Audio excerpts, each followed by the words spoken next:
Alright, quick note before we get started. This is not a movie review. It's more of a structured rant, so spoilers for the entire film. I came home from watching the film like a few days ago, and at the end of the film, I just sat in silence for an hour, just trying to process what I just watched. This video is just going to be me getting as many thoughts as I can onto paper. If you're anything like me, drop your thoughts in the movie below. I'd love to read them. Dude, this movie was fantastic, man. I'm so happy I watched this. Like, the direction that was taken in the film was brilliant. It was so awesome. Like, I came out of the movie feeling like I read a good book more so than reading a movie. And I think a lot of that's because instead of like pushing plot or setup, there was so much focus on Peter as a human being.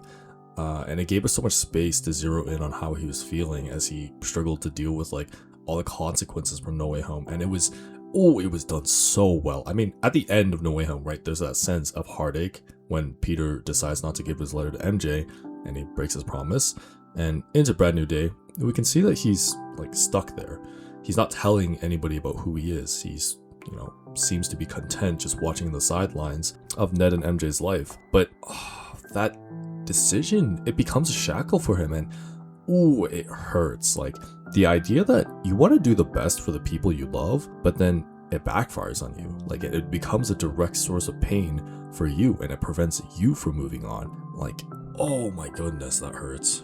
He doesn't keep his promise. He decides to shoulder all the burden by himself. And at some point, he has to reap what he sows.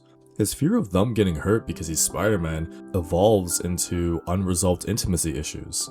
He clearly doesn't want to make any other connections. He dismisses pleasantries. He doesn't really care to see what other people's lives are like. He's so focused on doing his work and being Spider-Man. And maybe that's him punishing himself. Maybe it's a stubborn belief that he can only do things a certain way, or maybe it's just trying to numb himself. It's probably a mix of all these things and more, but it's so realistic. Like, the desire to hold yourself up after making a mistake, especially one that directly resulted in his aunt dying and his loved ones forgetting him, is really heavy. And I'm really happy with what the film did. Like, it didn't glamorize this experience. It didn't see Peter's choice as something noble or whatever it could be, but rather it takes the human aspect of it and exemplifies it. All right, now I want to talk about something that I found really cool, is that the movie displays Peter Parker, Jean Grey, and Punisher as all sides of the same coin. If a coin had three sides, I don't know, it didn't really make sense, but they go through terrible traumatic experiences that result in loss, grief, and loneliness, but they're just simply at different stages. You could probably fit Hulk in there somewhere. I don't really know. I didn't really focus on that too much. But if we look at the DABDA framework of grief, denial, anger, bargaining, or begging, depression, and acceptance, the three of them all relate to a different area of that framework. Jean Grey represents the beginning of that process of grief. In her search for her sister, she unrelentingly plows through everything in her way, believing in some sort of way that she'll be able to reconnect with her sister if she tries hard enough. But once she realizes that her sister is gone, and the last little bits of her life were spent in a room surrounded by people who wanted to experiment on her to the point of her death, her anger explodes, literally, condensing as she processes what happened to her loved one. She denies and rejects everyone else and their well-being, and then cries out in rage. Peter is in the middle of that stage after losing his closest loved ones. Years have passed, but he can't seem to move on, succumbing to his desires, begging and hoping onto the idea that maybe, just maybe, they'll have some sort of idea of him and be searching for him in some sort of way, that they'll have a moment where they remember everything and that he'll get his friends back. And Grey messes with him in the most heart-wrenching way. It's what I think is the best scene in the movie. You, as the audience, can feel something is off when MJ starts to rattle along her thought process. The jumps she makes are unnatural for someone who had her mind wiped. Yet Peter wavers. He knows something is off, yet the hope of her remembering him is paralyzing him. And bro, Jean Grey is a villain. Dude, the words she said to him were crazy. It's probably things he probably wished he heard for years, and he caves. The wishing, the bargaining turned against him as Grey stabs him through his heart. And Punisher is represented to be the end of this process. I'm gonna be real, I haven't seen the TV show, but I feel like there's enough screen time to tell where he's at. Presumably, he's lost his loved ones, whoever was on the cupboard, but oddly enough, he doesn't seem to be bitter. Sure, he's in hard ass and he doesn't want to let anyone in, but but it's the way that he describes his own situation that gets me. He calls it a sentence. That if he were ever to have a chance with his loved ones again, everything that he's doing right now, he'd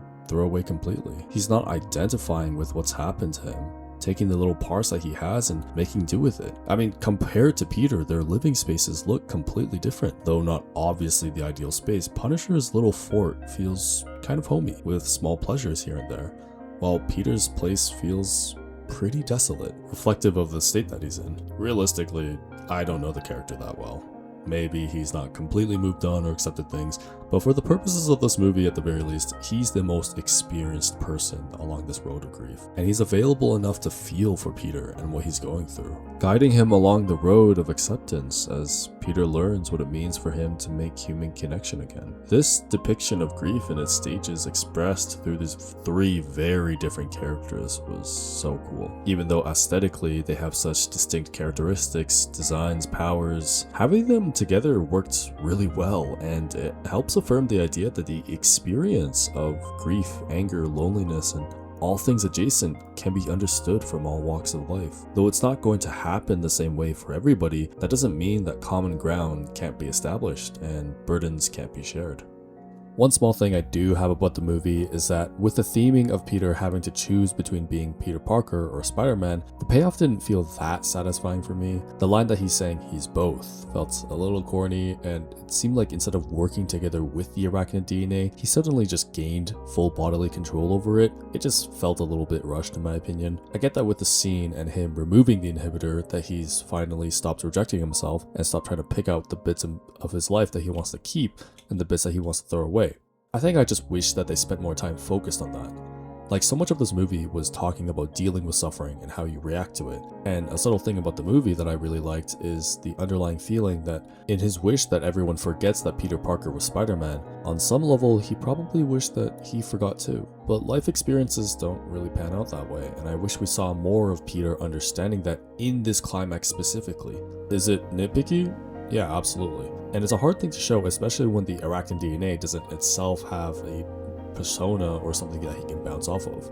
A lot of the internal battle is with himself and the situation that he finds himself in. Ultimately, the message is still strong, and the point is still supported by so many great scenes in the movie. It was just my own personal opinion. Alright, I don't really have a way to end this video, but great movie.